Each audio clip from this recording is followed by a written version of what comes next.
Well, hello everyone. So we're going to be moving into reading 5 essays over the next 2 weeks. These 5 essays are going to be substantially shorter. I'm talking anywhere from 3 pages to 10 pages. I don't think there's anything longer, or maybe not even that long. So 5 short essays, but with really good, interesting, long-term, thought-provoking ideas in them.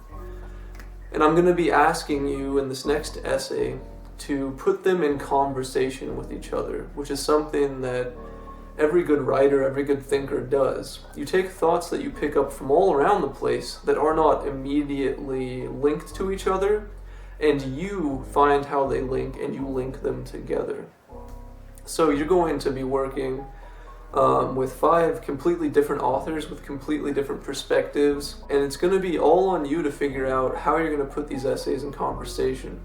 If you take a look at the prompt for the next essay that you are writing, you're going to be taking 3 of these 5 essays and choosing at least one idea from each of the 3 essays you choose, and you're going to bounce those ideas off of each other. So the goal is not just to put the ideas next to each other and say, look, these all say the same exact thing. That's not it at all. I think you'd even have trouble doing that because the ideas in the essays are so different. What you're going to be doing is finding ideas in these essays that seemingly contradict each other or that seemingly build on each other. So for a quick example, you're going to be reading something by Richard Rodriguez. I'm not going to give away the essay because I want you to work through it, but Richard Rodriguez is going to talk to you about how we define race and how that affects people.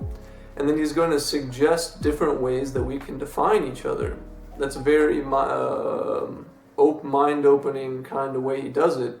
During the final lines of the essay, he says, "I'm Chinese." And not in the way that you would think. You should look up who Richard Rodriguez is. He's going to tell you in his essay. Do some research on him. He's a Latino and an American. So when he says he's Chinese, it's extremely confusing, but it's exactly the kind of line he needs to punch home his main point about what identity is. And then you're going to have, this is the example of looking for contradictions. You're going to have someone like him redefining how we look at race in a way that seemingly says we need race to not be important, which is a very attractive idea. I think especially an attractive idea for a lot of white people who don't want to deal with the consequences of race as they are in America currently. It's easy to just say, well, let's make up something new. But then there's going to be authors, and I haven't chosen an author for this spot yet, I'll choose one soon. But there's going to be a black author on the list. I'm thinking maybe James Baldwin or someone responding to James Baldwin, a famous writer. Who's going to give you the perspective of a black person's life. And while I'm fairly sure that they would agree that we need to define ourselves in ways other than race, we need to move beyond that, they're going to show you how race currently does define certain people's lives, and that we have to face it and figure out how to get to that place where other things define our lives that are more healthy. So the seeming contradiction, right, if you guys are reading these essays, an example of a seeming contradiction is that one person says, let's move beyond race, and the other person says, we have to look at race. Contradiction, right? It seems like you could only choose one or the other, but the real truth of the matter is that you probably need both of these things. I think you do need both of these things if you want to actually achieve them. So you're going to, in your essay, put them seemingly against each other and try to figure out how do we use both of these ideas. It seems like they're contradictory, but are they? Name how they are if they are, or name how they're not if they're not, right? But you're putting in the work of taking these 2 separate ideas that don't seem to fit together, and you're going to put them in conversation with each other and see what you come up with. And we're going to go ahead and take a look at an example, something of what that looks like here in a second, but I just wanted to give you an idea of what you're looking for. You may find, as you're doing this, that these ideas in fact do not contradict, but actually build on each other, and you can easily show how they build on each other. How one person says one thing, and then the next person comes in and says something that builds off of that, and we'll show an example of that in a minute too. And you have the option of doing that as well. You're just taking 3 authors, 3 ideas specifically, and relating them to each other and seeing what new ideas pop out of putting these in conversation. And then lastly, in your next essay, after you've put all these 3 ideas in conversation, you're going to respond with your voice. Wherever you end, you're going to respond if you agree or disagree with the people who you just worked through.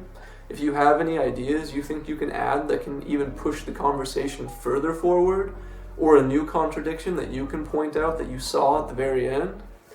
So this is how we're going to be making the habit of taking all the things that we see and learn and bouncing them off each other, because you'll find that almost everything relates very easily to each other if you just think about how they relate.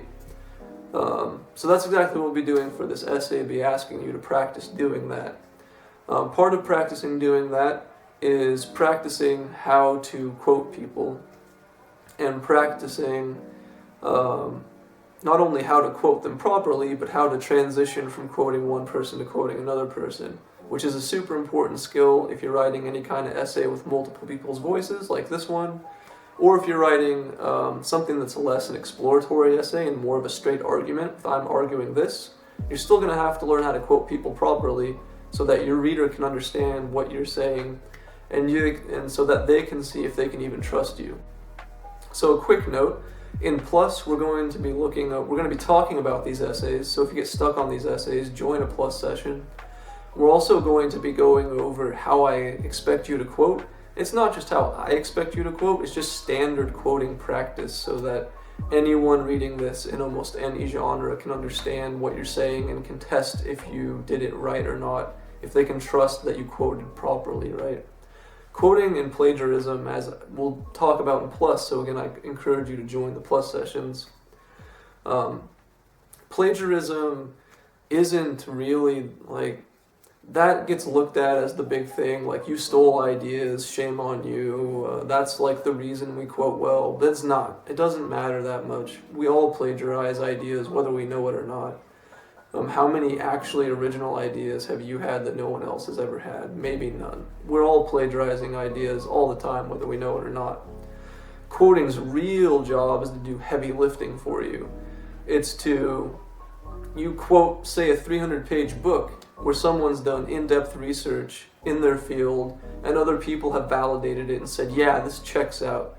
You've read that and you can quote a few lines of it that really push a big point, right? So that you don't have to write a 300-page book to explain the idea that you're using. That's really the strength of quoting. Learning how to quote right and giving that credit is really to your advantage. It's less about stealing, because we're always kind of stealing ideas.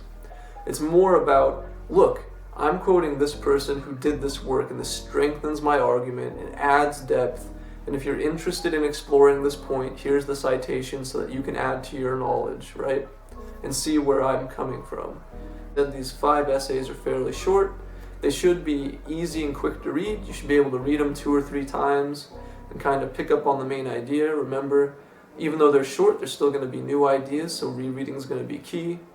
And then you're going to summarize them with the skills you just picked up from summary, but it's going to be way easier because these essays aren't 200 years old and they aren't written at length about ideas which are foreign to you. They're shorter ideas that are new to you, written in very current times with language you'll probably easily understand, so that's going to be a lot easier. It's going to take you a few days of gestation on the ideas to really come up with an idea of, okay, I'm going to put this essay in conversation with this essay because these ideas they seem to contradict, so we'll do that. That's going to take you a few days. So read these essays right away, Monday, Tuesday, Wednesday. Get all 5 of them read so that you're familiar with them, and then you can sit down and summarize them, which, especially for the short essays, I think there's a 3-page essay. Summarizing that should be a pretty quick activity for you. It does have a really cool main idea and some really neat sub-ideas in such a short amount of space, but it's still going to be pretty swift to summarize. I want you to go ahead and pull up that Essay 2 examples document on the Moodle page. So go ahead and pause this and pull that up, and we can work through this example together real quick so that we're all, make sure we're all on the same page, alright? So, the Paper 2 examples document starts with thesis statements. I have it right here. I'll be looking down a bit. You can follow along with me. So that very first example of a thesis statement for this paper, I give you exactly what you need to write your thesis statement. You can copy and paste this dude right into your paper.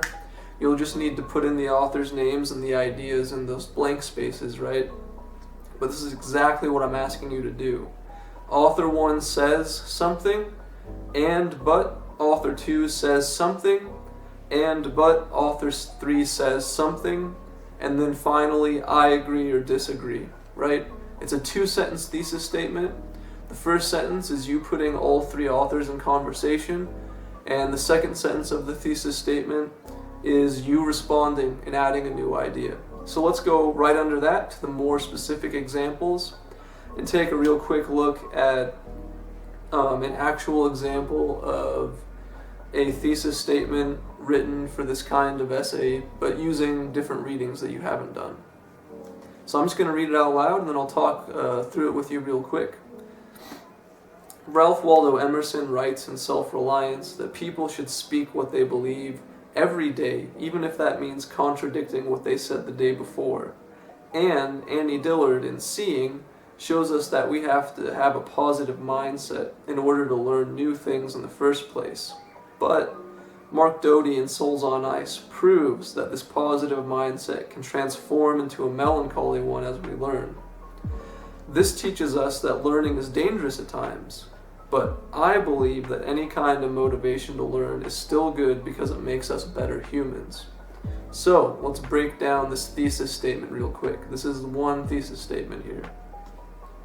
You're naming the author and the essay that they're writing in, and then you're naming the idea that you're going to write about in this paper. So for Emerson in Self-Reliance, you're saying he says that people should speak what they believe every day, even if that means they contradict the thing they said the day before. So in your essay, you're responsible for dedicating a couple paragraphs, a paragraph or two, to explaining that idea. Convince your reader that Emerson has that idea by quoting him and by paraphrasing him, and then you want to convince your reader that it's a valid idea by explaining what that idea means. Then you're going to move on and connect it to a new idea. So, idea number 2 from Annie Dillard. In her essay Seeing, you should name her essay.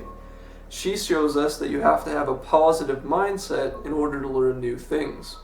So, we're deepening the first idea, right? So Emerson says, you got to speak what you believe today, even if it's not what you believed yesterday. But in order to speak something new, you have to have learned something, right? You learned something new to say. So Annie Dillard says, in order to learn something new, you have to have a positive mindset. You've deepened the first idea with the second idea. So then you're going to show the reader what this idea means, how Annie Dillard says it in her essay, prove it to them that she says it, show them what it means, prove the logic of it, and then connect it to the first idea and show the reader how it builds. And you can look to the example paper to see how this works. And then thirdly, you add a third idea. Mark Doty says in Souls on Ice that a positive mindset can turn melancholy. So this is an essay you guys are familiar with. You'll notice how nowhere in Mark Doty's Souls on Ice does he explicitly say, learning something new made me sad. He just shows you, right? He shows you what he learned, and then he shows you how he got sad by the end of the essay, doesn't he? He says, I don't like what I learned, but it brings me comfort. So it's a melancholy feeling, right?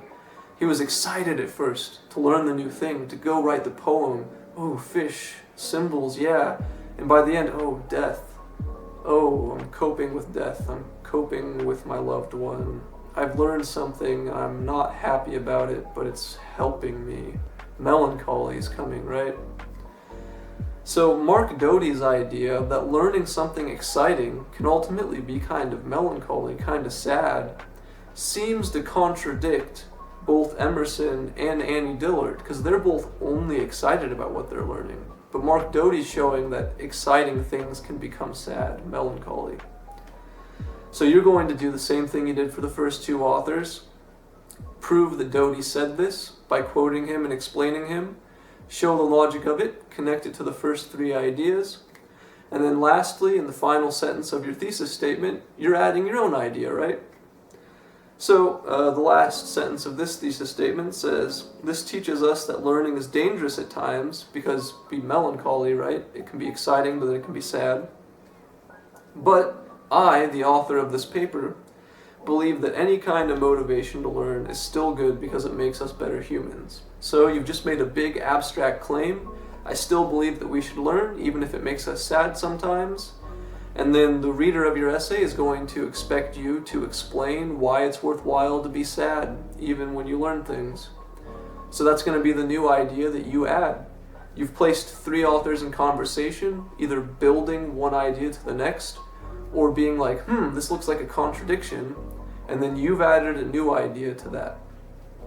If none of this makes sense to you, I know it's very complicated, this is much easier to teach in person, please contact me, set up a meeting with me one-on-one, and I'll try to help you work through this, especially if you already kind of have a thesis statement in mind. We can do some real legwork there. As always, this is an exploratory paper. It's going to be messy. Things might not come together the way you like. I'm asking you to take stabs at it, make revisions. You're going to be allowed to revise this paper just like you did with paper 1. I'm just asking you to try this something new. It's hard, right? Taking three ideas that don't seem to have anything in common and then putting them next to each other and really testing to see if they do have something in common.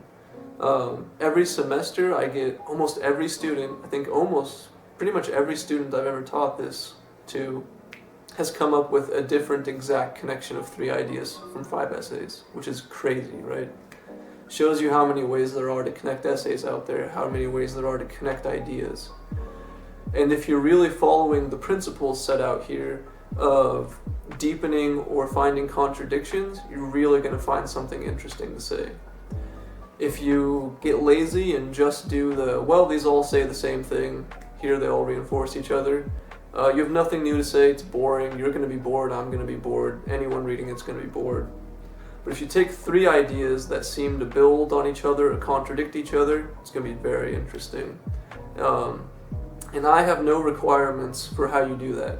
So you can build three ideas together, you can use all three contradictions, you can, like this example, find one place where it builds and one place where there's a contradiction.